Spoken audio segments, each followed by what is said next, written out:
हंसकर फांसी चूमी, माँ के आंचल ने ना रोका। भारत माँ की जय बोलकर मौत को भी तुमने टोका। तुमने देखा सपना ऐसा, आजाद हो भारत प्यारा, हर घर में खुशहाली छाए, हर घर में हो तिरंगा न्यारा।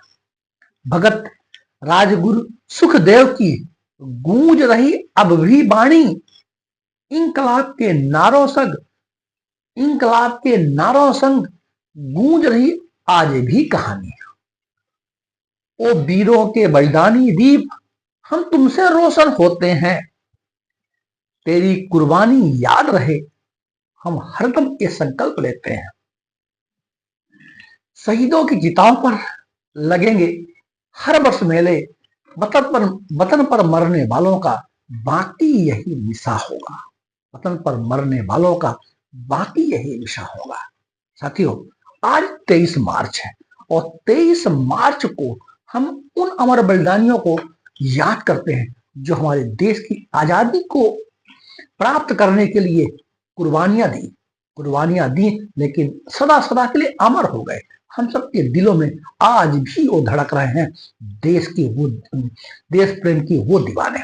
23 मार्च 1931 को भगत सिंह, राजगुरु और सुखदेव को फांसी के फंदे पर लटका दिया गया। फांसी पर के फंदे पर क्यों लटकाया गया है, इसकी चर्चा करने के पूर्व हम इतिहास के पन्नों को भी पलटते हैं। क्या इतिहास में ऐसी क्या घटनाक्रम घटित हुए जिससे देश को पराधीन होना पड़ा और क्रांतिवीरों की फौज का जन्म हुआ। क्रांति ये दीवाने हमारे देश में तैयार हुए। 17वीं शताब्दी में 1600 में ईस्ट इंडिया कंपनी ने व्यापार करने के लिए ब्रिटेन से यहाँ आई और यहाँ व्यापार करना शुरू किया। साथ ही यहाँ के राजनीतिक, सामाजिक और आर्थिक व्यवस्थाओं में व्यवधान और हस्तक्षेप करना ही प्रारंभ कर दिया। उनके अत्याचार और शोषण बढ़ने लगा। इस अत्याचार और शोषण के कारण कई बार देश में विद्रोह का जन्म भी हुआ और विद्रोह करके भारत के देशवासियों ने पराधीनता से उबरने का प्रयास भी किया, लेकिन वह नाकाफी रहा और पर्याप्त नहीं था। 1857 की क्रांति हुई। 1857 की क्रांति में देश प्रेमियों ने देश को आजाद कराने का प्रयास किया था और बता दिया था कि अंग्रेजों शोषण और अत्याचार बंद करो। देश की आजादी भारत का मुख्य ध्येय बन गया। लेकिन अभी कुशल नेतृत्व के अभाव, कोऑर्डिनेशन की कमी, संसाधनों की कमी कारण देश की आजादी के लिए पर्याप्त तैयारी नहीं हो पाई। 1885 में भारतीय राष्ट्रीय कांग्रेस की स्थापना हुई और इस समय उदारवादियों का और उग्रवादियों का युग भी आया। उदारवादियों का मानना था कि प्रार्थना और याचना से आजादी मिल जाएगी। उग्रवादियों का मानना था स्वतंत्रता हमारा जन्मसिद्ध अधिकार है, इसे हम लेकर रहेंगे। बाल गंगाधर तिलक। इसी दौर में क्रांतिकारियों का वह युग भी आया जिनका मानना था कि ब्रिटिश सरकार के बहरे कानों को सुनाने के लिए प्रार्थना और याचना नहीं बल्कि बम के धमाकों की जरूरत है। उन बम के धमाकों के लिए हमारे क्रांतिवीर भगत सिंह, राजगुरु और सुखदेव जाने जाते हैं। 23 मार्च 1931 को फांसी पर लटका दिया ब्रिटिश सरकार के द्वारा। भगत सिंह 28 सितंबर 1907 को पंजाब, जो कि अब पाकिस्तान में है, बंगा गांव के लायलपुर गांव में आपका जन्म हुआ। जब जलियांवाला बाग हत्याकांड हुआ था 13 अप्रैल 1919 को, तब भी आपका मन बहुत क्षुब्ध हुआ था। आगे चलकर आपने हिंदुस्तान सोशलिस्ट रिपब्लिक एसोसिएशन की सक्रिय सदस्यता ली और देश की आजादी के लिए सुखदेव थापर और शिवराम हरिराज गुरु, जिन्हें हम राजगुरु कहते हैं, उनके साथ देश की आजादी को आगे बढ़ाने के लिए क्रांति का दामन थाम लिया और अंग्रेज सरकार की नीति को हराम कर दिया। बात लाहौर षड्यंत्र केस के कारण को फांसी दी गई। लाहौर षड्यंत्र केस क्या है और क्या किन कारणों से ये घटनाक्रम घटित हुए, इसकी भी चर्चा हम कर लेते हैं। 1919 का अधिनियम आ चुका था। 1919 के अधिनियम में क्या क्या संवैधानिक प्रगति हुई, इसकी समीक्षा करने के लिए 1927 में साइमन आयोग बनाया गया। सर जॉन साइमन इसके अध्यक्ष थे और उस समय ब्रिटेन के प्रधानमंत्री थे स्टैनली बाल्डविन। 8 नवंबर 1927 को साइमन आयोग का गठन हुआ। लेकिन भारत की समीक्षा करना है, भारत की संवैधानिक प्रगति का अध्ययन करना है और संविधान को आगे बढ़ाना है, लेकिन इस 7 सदस्यीय जो आयोग था इसमें एक भी भारतीय नहीं थे। अतः साइमन आयोग का विरोध शुरू हो गया। साइमन जहां भी गया, साइमन गो बैक के नारे लगे। 1928 में साइमन लाहौर पहुंचे और लाहौर में इनका जबरदस्त विरोध हुआ।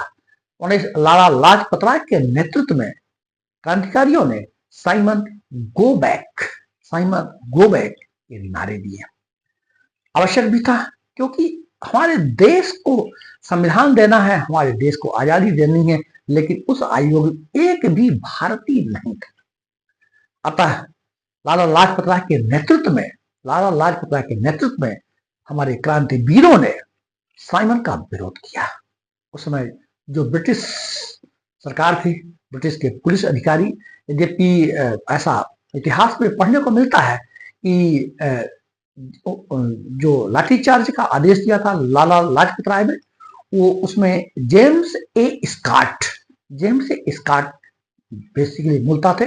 लेकिन लाला लाजपत राय को के ऊपर इतनी लाठी चार्ज किया गया, इतना ज्यादा लाठी से मारा गया, कुछ दिन बाद उनकी मृत्यु हो गई। इसका बदला लेने के लिए भगत सिंह, राजगुरु और सुखदेव ने संकल्प लिया। इसके पहले 8 अप्रैल 1929 को बटुकेश्वर दत्त के साथ मिलकर भगत सिंह ने केंद्रीय सेंट्रल असेंबली में, विधानसभा में बम फेंका था।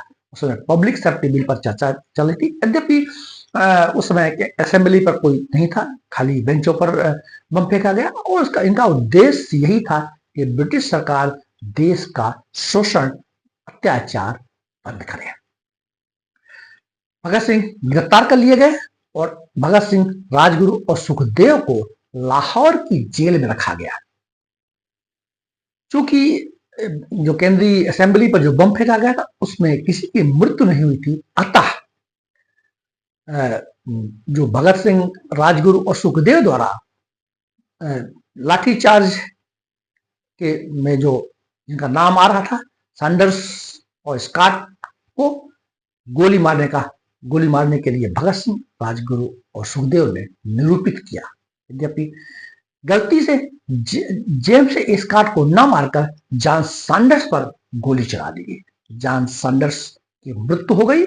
इसी के कारण सुखदेव, भगत सिंह और राजगुरु पर लाहौर षड्यंत्र केस चलाया गया।